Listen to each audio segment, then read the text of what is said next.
Nabi. Jadi kalau kamu boyong harus memaklumatkan diri. Saya tidak bakul bako, saya ahli Fathul Wahab. Lah ini khataman Fathul Wahab cerita bako. Wa itu innalillahi wa inna ilaihi raji'un.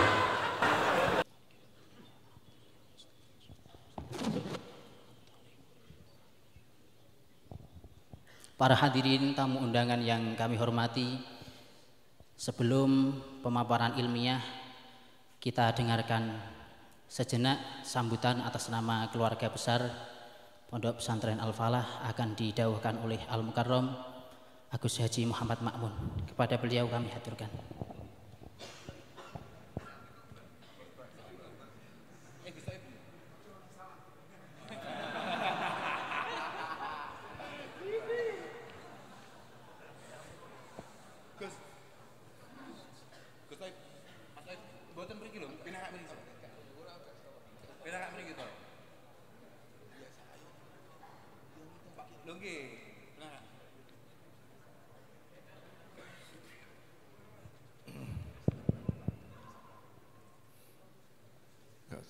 Assalamualaikum warahmatullahi wabarakatuh.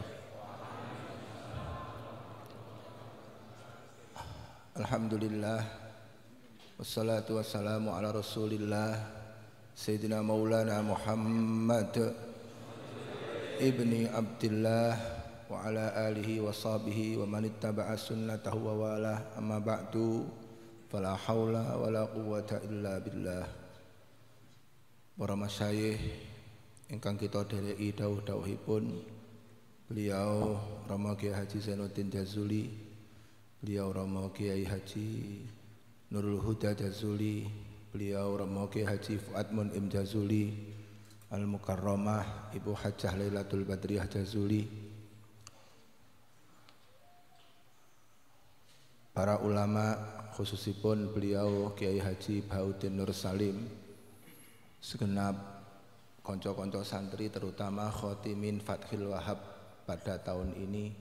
Alhamdulillah malam ini sehari sebelum kita mengadakan tasyakuran hataman selalu mengadakan acara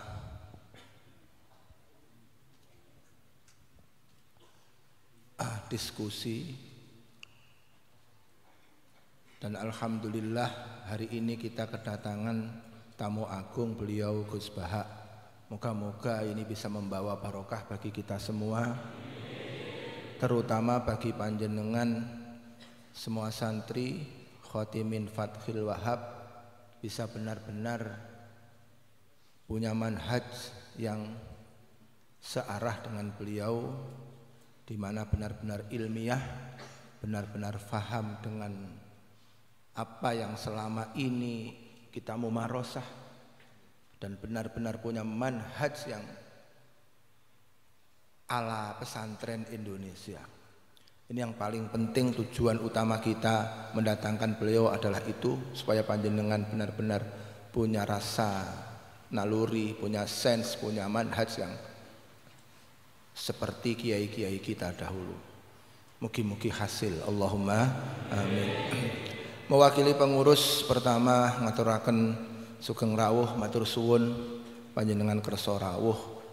Mugi-mugi rawuh panjenengan iki benar-benar membawa semangat untuk lebih di dalam taklim wa ta'allum bagi konco-konco santri. Pangapunten mbok menawi kathah kekirangan. Seluruh santri, seluruh pendengar ingkang rawuh malam ini kula suwun saestu monggo kita mirengaken, baik nanti bisa kita ambil apa yang menjadi dawuh beliau secara tersurat maupun secara tersirat dari manhaj pemikiran-pemikiran beliau. Kurang lebihnya mohon maaf. Hadanallahu ila siratil mustaqim. Wassalamualaikum warahmatullahi wabarakatuh.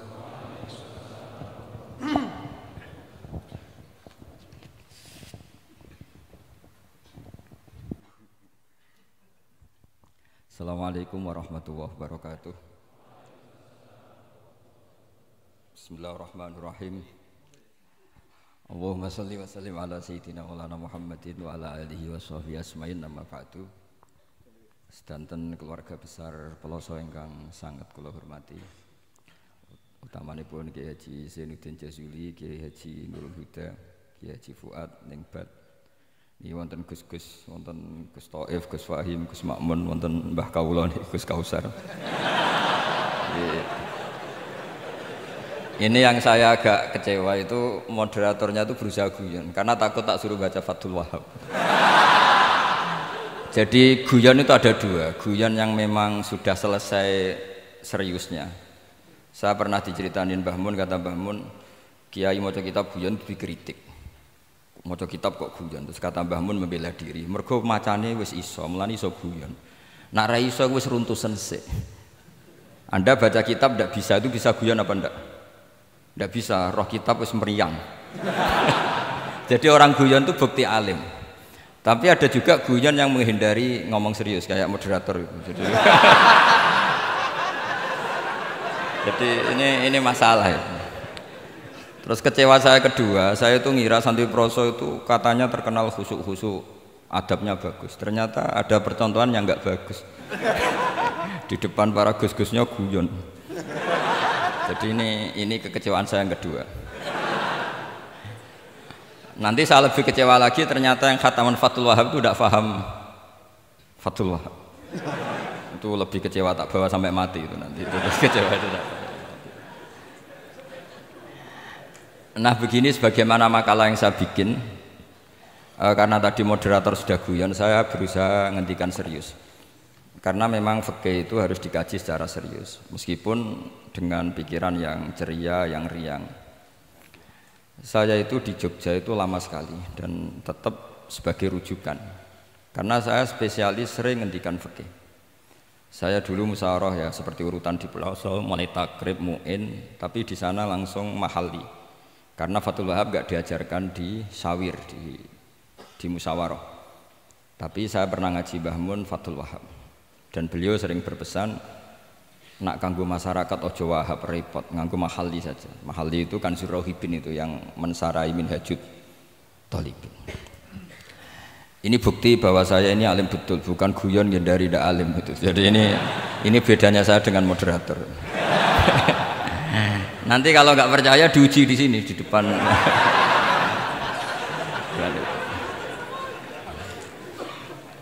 Saya ngaku alim itu bukan karena sombong, tapi keharusan.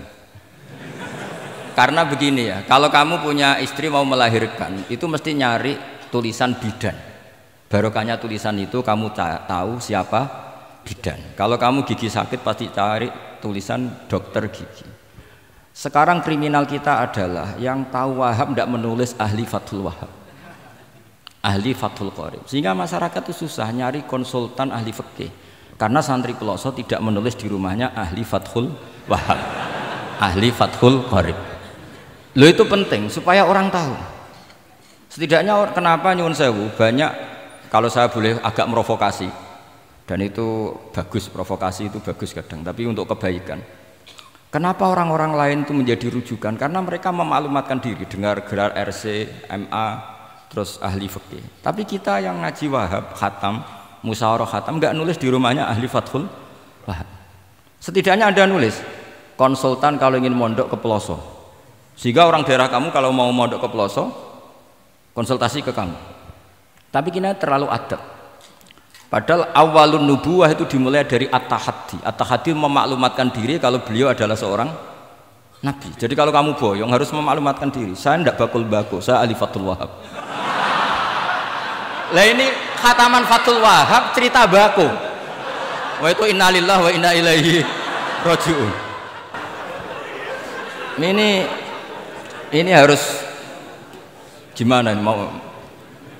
Ya Anda harus tersiksa dengan keterwakilan oleh ini.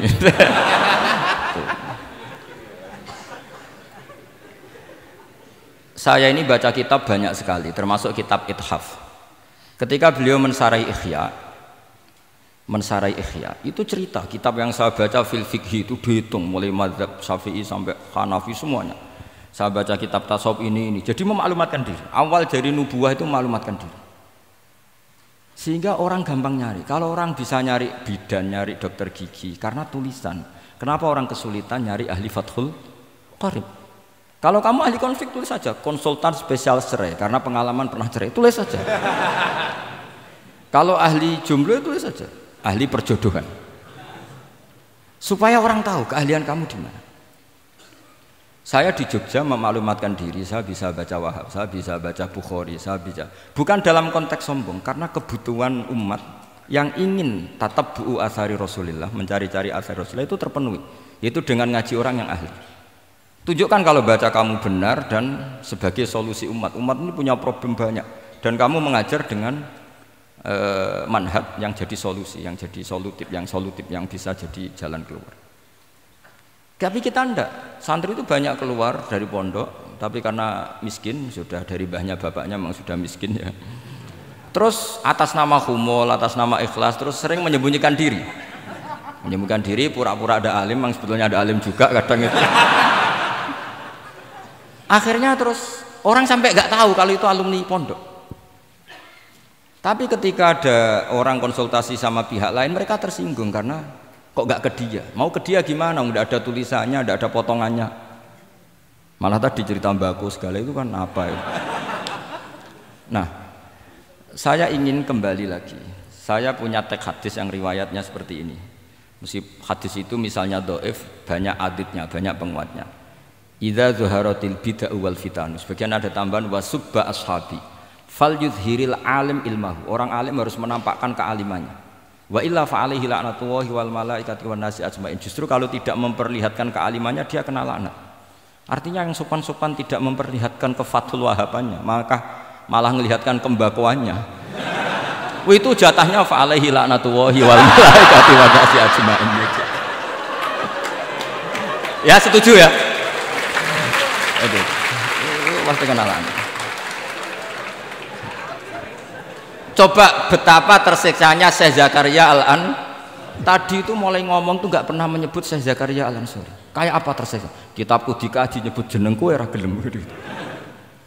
Padahal Syekh Zakaria Al-Ansori syarat menjadi orang alim seperti dari sekian tarjamah, istilahnya dalam bahasa Arab terbaru itu tarjamah itu Syekhul Islam Syekh Zakaria Al-Ansori. Itu saya pilih yang dari kitab Manhajus Sawi karanya Habib Zain bin Smith. Itu dari sekian manaqib yang saya baca di Sulaiman Al-Jamal di mana-mana paling menarik itu syaratnya jadi orang alim itu dua, punya guru alim, punya murid alim. Karena Anda akan tersiksa, sangat-sangat tersiksa. Ngaji sama gurunya takut disuruh baca, gurunya alim, mau ngorek ya meriang muridnya alim. Itu yang dialami Syekh Zakaria Al-Ansori. Sehingga beliau ngendikan duqiqtu baina hajaroini. Saya ini ditempa dua batu, cara Jawa digebek dua batu.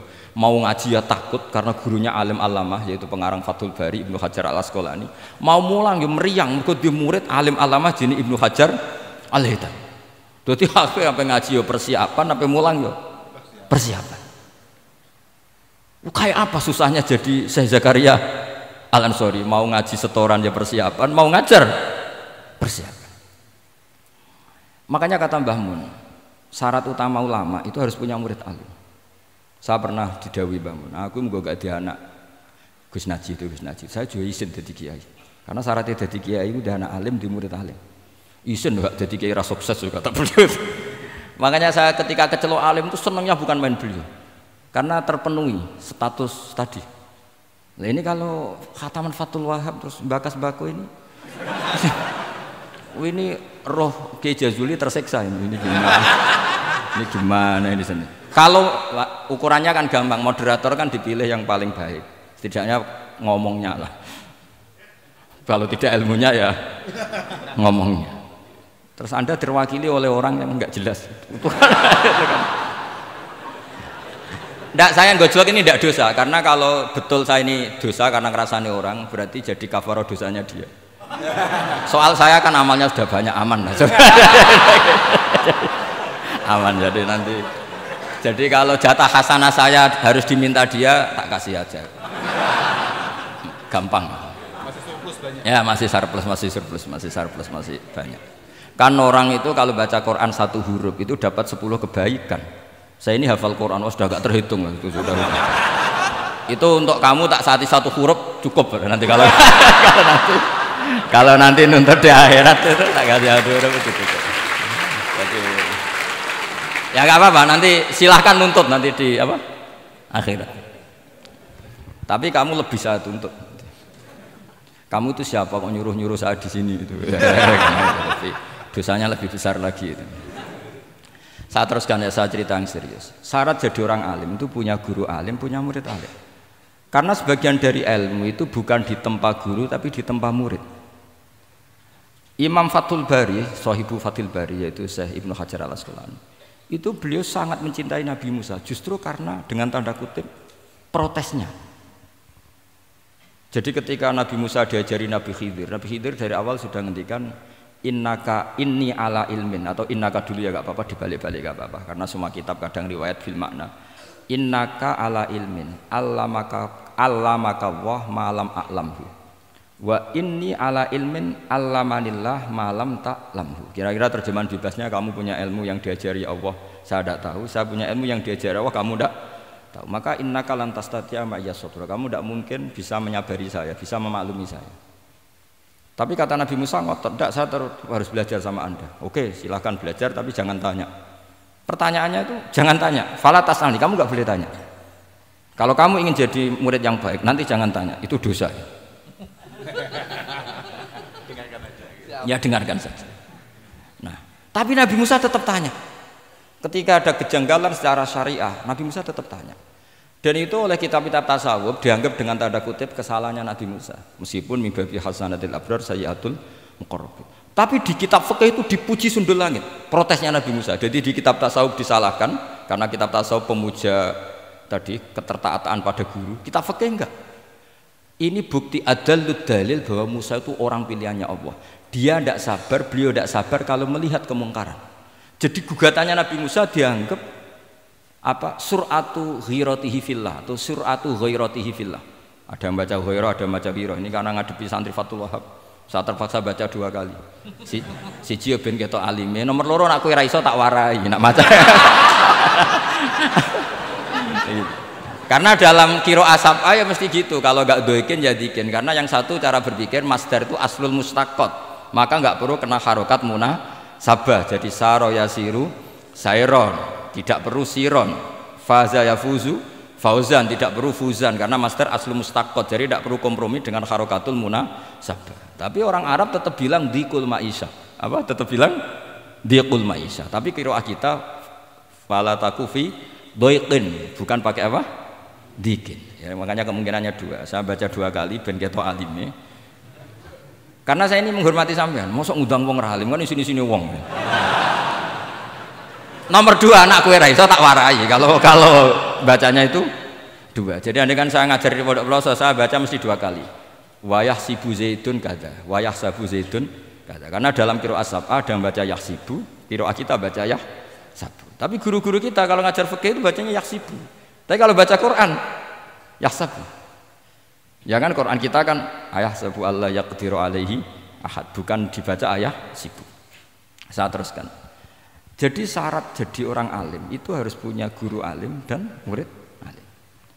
Imam Fathul Bari ketika menganalisis Nabi Musa itu beliau memuja Nabi Musa. Ini bukti ghirahnya Nabi Musa yang luar biasa.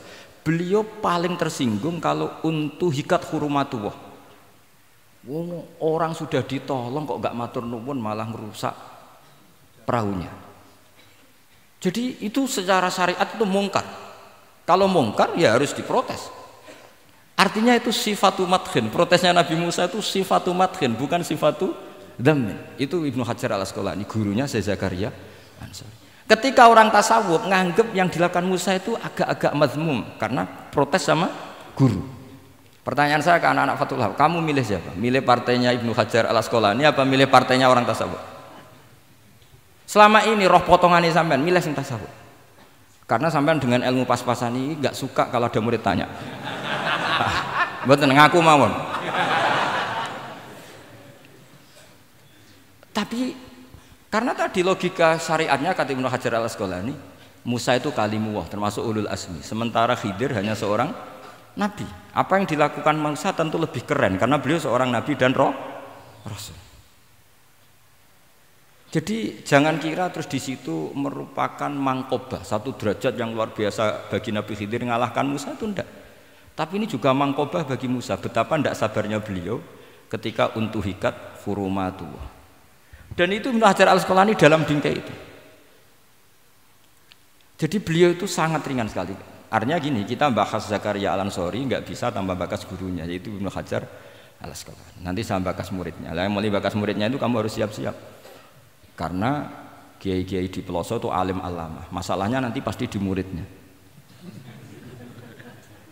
Saya Zakaria Al-Ansori aman karena punya murid Ibnu Hajar Al-Haytami. Ibnu Hajar Al-Haytami aman karena punya murid Zainuddin Al-Mali Bari yang ngarang ya, mulai jenengan ini.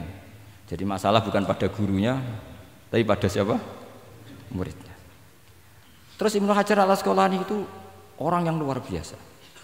Saya pengagum beliau karena saya kalau baca Bukhari pakai pertolongan sarah beliau yaitu Fathul Bari. Itu beliau kalau protes, sukanya memang protes. Beliau itu nakot itu ahli kritik, ahli protes. Beliau termasuk sering kritik Imam Nawawi, kritik orang-orang sebelumnya. Tapi ya dalam konteks kebaikan. Imam Nawawi itu punya sarah namanya Sarhu Muslim Lin Nawawi. Terus beliau punya kitab fikih Minhajut Thalibin yang disadur oleh Syekh Zakaria dari Manhajut Tulab. Yang satu pakai Minhajut Thalibin jamak mudzakkar salim, yang satu pakai Manhajut Tulab pakai jamak taksir. Kitab Minhajut Thalibin sendiri dari kitab Muharrar karangannya Imam Rafi'i, terpaut sekitar 3 orang sampai ke Imam Rafi'i dari Imam Nawawi. Imam Rafi'i ngarang itu dari Al-Wasid, Al-Basid dan Al-Wajiz karangan Imam Ghazali. Dan itu saya punya. Kitab indukannya Imam Ghazali Nihayatul Matlab fi Dirayatil Mazhab saya juga punya karangannya Imam siapa? Haromen. Terus sampai Mukhtasarul Muzani. Saya tadi sempat bawa kitab Mukhtasarul Muzani. Bareng ngerti ini kok jadi pengajian umum lemes ya. Waduh, mau nyalahkan Gus Kausar Mbah nggak berani. Tapi saya tadi matur sama Gus Kevin, Gus ini kok jadi pengajian umum, nggak tahu. Sebenarnya saya ingin anak Wahab saja terus tak marahin terus pulang. Tapi ini di depan orang banyak, kalau marahin kan nggak baik ya sudah saya tak rileks saja. Tak ceritakan bukti keseriusan fikih itu dikarang. Misalnya begini, ini contoh Zakaria Al-Ansori, Syekh Zakaria Al-Ansori ketika dengan tanda kutip sering bilang wa ta'biri bidzalik aula min ta'biril asli kadan atau a'ammu min ta'biril asli kadan. Kenapa ada gugatan takbir? Karena takbir itu apapun hebatnya, karena dikarang seorang manusia itu ada faltah, ada keterselipan di situ. Meskipun satu kedipan mata yang beliau salah, miss ya Rasulullah. Misalnya begini, definisi sholat ya kita akan sering dengar. Sholat itu apa? Umumnya orang kan aqwalun wa af'alun, muftatahatun bitakbir, muftatamatun bitaslim.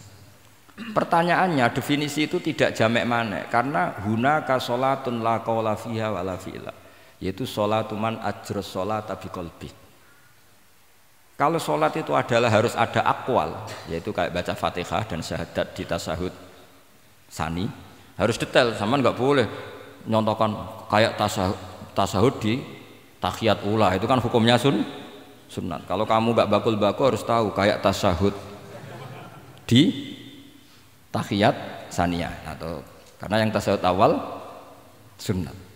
Ada akwal kayak Fatihah tasyahud fit tahiyatis saniyah. Terus ada af'al.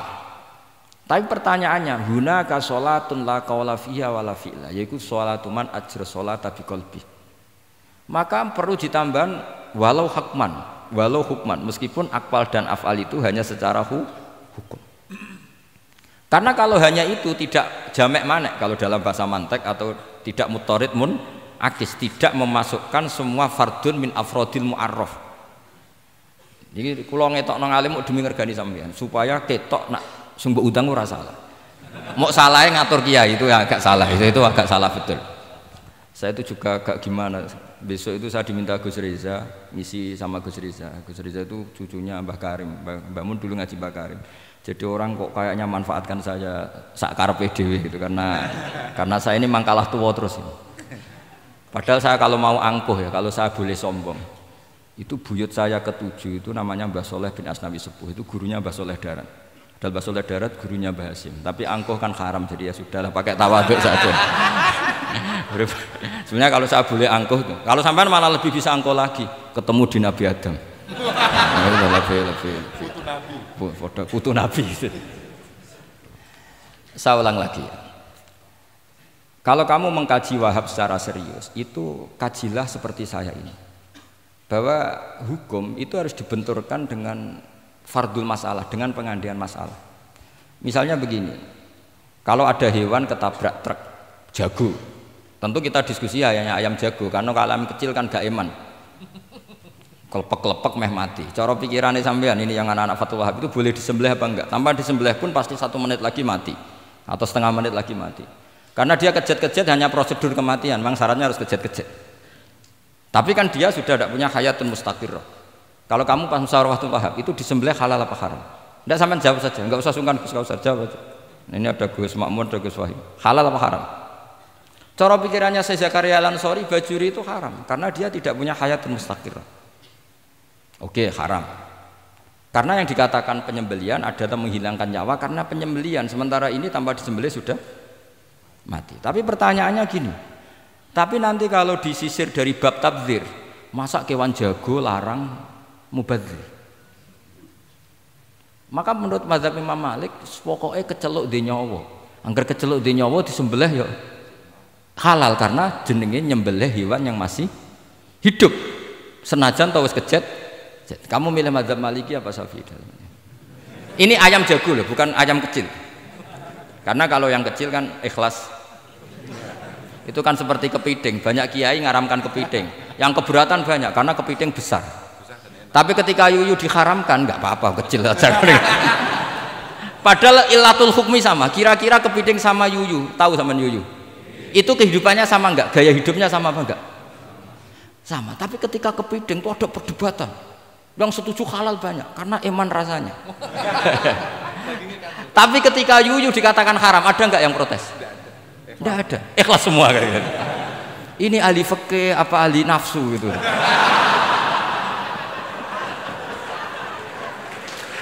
Jadi apa debat itu akhirnya nggak mutu kan? Coba kehidupannya kepiting sama yuyu itu sama apa enggak? Sama. Kenapa kepiting mukhtalaf alaih kalau yang yuyu hampir semua kiai meyakini haram? Kenapa? Sama. Saya itu pernah betul ngalamin, saya mau pas jalan-jalan sama putri saya ada ayam jago ditabrak truk gitu. Sudah kejet-kejet, tanya orangnya, Gus ini halal enggak? Saya bilang untuk kamu halal. Lama-lama orangnya penasaran, kok untuk kamu, untuk hukum kok ada untuk kamu, untuk akhirnya tanya, gak Gus mestine iku piye? Kon tak haramno ya ora siap, wong kon iman nggih Gus bener. Ya misale cara jenengan. Aku kiai kurang pegawean tapi ya mangan pitik kejet-kejet aku. Tapi ini logika ya, logika yang dibangun fikih. Fikih itu kalau bangun kaidahnya gampang. Fikih itu gampang sekali karena sesuai fitrah manusia. Misalnya fikih itu kadang saya baca itu ya tertawa. Coba orang wajib mandi karena keluar mani. Ya sudah keluar mani wajib mandi. Sebetulnya keluar anak itu tidak ada hadisnya, nggak ada dalilnya. Tapi wajib mandi orang nifas itu karena mengeluarkan anak. Itu orang-orang fikih yang masih asli itu kalau bilang ya li anal walada maniyun munakidun. Ya kadang-kadang sembrono. Ya enteng saja. Mbah jenengan tak nonton tenan kok ngendikane gitu. Li anal walada maniyun munakidun. Jadi sampean itu ya maniyun munakidun. Jadi khurujul mani itu ya punya far'ul hukmi yaitu khurujul walad. Sama-sama yujibul ghusla. Karena sama-sama apa? Maniun batin mbah tak nut-nut tenan kok terus ini ngajak guyon apa piye gitu. Dan ulama itu memang rileks. Ketika Syekh Zakaria Al-Ansori membela mazhab Syafi'i yaitu dalam konteks tahur. Kita tahu kan kalau ghafir itu mengampuni, kalau sering mengampuni disebut ghafur. Syakir orang yang terima kasih, kalau sering syukur disebut syakur. Sehingga rata-rata sifatnya Allah itu ikut sifat mubalaghah. Wahhab, faul ya. Ya kan itu aturannya gitu kan, fa'alun aw mif'alun aw fa'ulu fi kasratin an fa'ilin badil. Nah, logikanya kalau wa anzalna minas sama'i ma'an tahura, artinya kalau nak maknani gini, wa anzalna lan nurono ingsun Allah minas sama'i sange langit, nurono ma'an ing banyu tahuron kang iso nyucikno bolak-balik. Karena faul adalah untuk lil kasroh atau lil mubalaghah. Harusnya enggak ada mustakmal. Maka saya sering kadang balelo, enggak ada mustakmalan karena wazannya fa'ulan tohuron. Tapi Imam Zakaria Al-Ansari, bela-bela madzhab Syafi'i, kata beliau ya'ti fa'ul bima'nal alat, kayak sahur lima yutas saharubi. Tapi ya agak-agak takalluf, agak-agak apa? Termasuk takallufnya lagi Zakaria Al-Ansari, atau fa'ul bima'na takrir atau mubalaghah fi udwin wahid. Di sini biasanya baca udwin apa udwin, tidak tahu saya, pokoknya bacanya 2 kali gak apa-apa. Umumnya apa? Udwin ya. Ya sudahlah, ikut partai sampean saja. Saya ini agak grogi, saya pakai madzhab peloso harus ikut guru apa madzhab sarang yang nggak harus ikut tapi akhirnya salah, tidak tahu saya, karena kata Mbah Mun gitu kalau membela diri, nak ngaji ning peloso Lirboyo murid kudu maknani ya apik ben murid roh makna, tapi nak sarang gak oleh dimaknani. Kesarang ketika dinyek al ilmu sayyidun wal kitabatu qaiduhu qayyid apa suyudaka fil hibalil wasiqah, kata beliau iya tapi nak naline kakean ya mati padha wae. Itu guyonan ya, guyonan manhaj. Ini sudah saya sampean ini koalisi yang baik. Karena saya punya madzhab sarang, sampean punya madzhab peloso. Harus sama-sama konsisten dengan madzhab masing. Nanti di mahsyar nanti kita ketemu. Siapa yang ahli Fathul Wahab, siapa yang ahli Bako.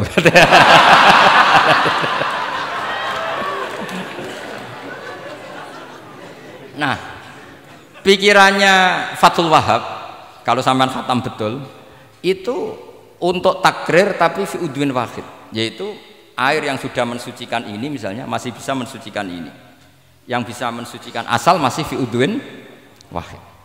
Ya sudah, di situ saja takrirnya atau mubalaghahnya di situ, bukan ke anggota yang lain. Oke, itu meskipun agak, tapi Imam Malik dan semua ulama hampir mengatakan tohur itu ya tetap di kasrotil istimal, artinya ya sudah bisa takrirut tathir. Tapi yang bilang tathir digugat lagi, digugatnya gini, tohur itu mubalaghah dari tohir bukan dari mutohir. Ini kalau sampean fasul masail, sampean nggak pernah tahu fasul masail sedetail ini, nanti diulang lagi khatamannya. Tohur itu bukan mubalaghah dari tohir tapi dari mutohir. Padahal bahasan kita tentang tathir bukan tentang tuhur. Sampean mikir toh?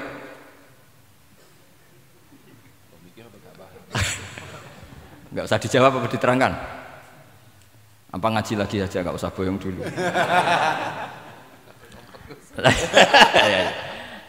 Nah, kemudian akhirnya ulama mulai mikir bahwa la makna li tahiriyah illa dengan fungsi tahuriyah.